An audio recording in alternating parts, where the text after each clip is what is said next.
Remue ménage.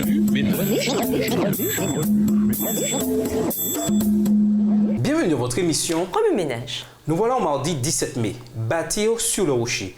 Nous vous invitons à lire Matthieu 7, les versets 15 à 27. À l'époque de Jésus, seuls les Juifs, croyait-on, pouvaient espérer obtenir la vie éternelle. Cependant, le Sauveur nous enseigne une nouvelle perspective. Il désire que tous soient sauvés.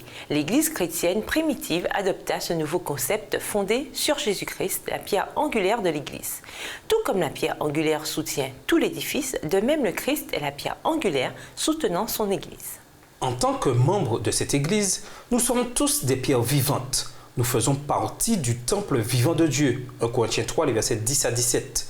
Tous les membres, pierres, sont complémentaires et ajoutent de la force au bâtiment, tandis qu'ils croissent en harmonie avec le Christ.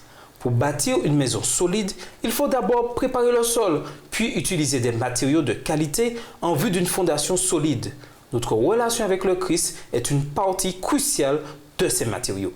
Dans Matthieu 7, les versets 24 à 27, Jésus raconte la parabole du sage et du fou. Le sage bâtit sa maison sur le roc et le fou bâtit la sienne sur le sable.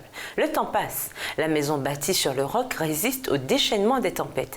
Par contre, celle sur le sable est complètement détruite. À l'instar de la maison bâtie sur le sable, nous affrontons constamment des dangers qui peuvent nous détruire. Satan nous pousse à mentir, à boire de l'alcool, à faire usage de drogue à des fins récréatives, à insulter les autres, à lire des écrits douteux et à nous engager dans 1001 activités qui s'opposent à la parole de Dieu. Les vents de la tentation se déchaînent. C'est alors que la Bible nous encourage à faire confiance pour toujours au Seigneur. Oui au Seigneur, le rocher de tous les temps. Ésaïe 26, verset 4.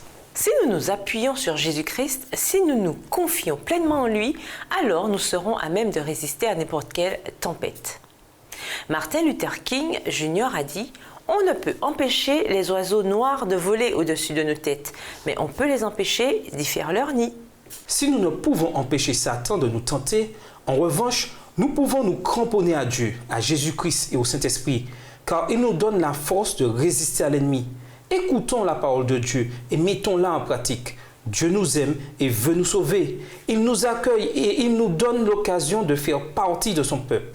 C'est en le suivant avec une foi authentique et pratique que nous accomplirons sa volonté. Le salut est possible pour quiconque croit en Jésus et l'accepte. Remue ménage, quel est le fondement de votre foi?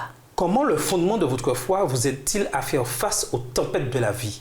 Au revoir. Et à demain si tu veux. Remue ménage.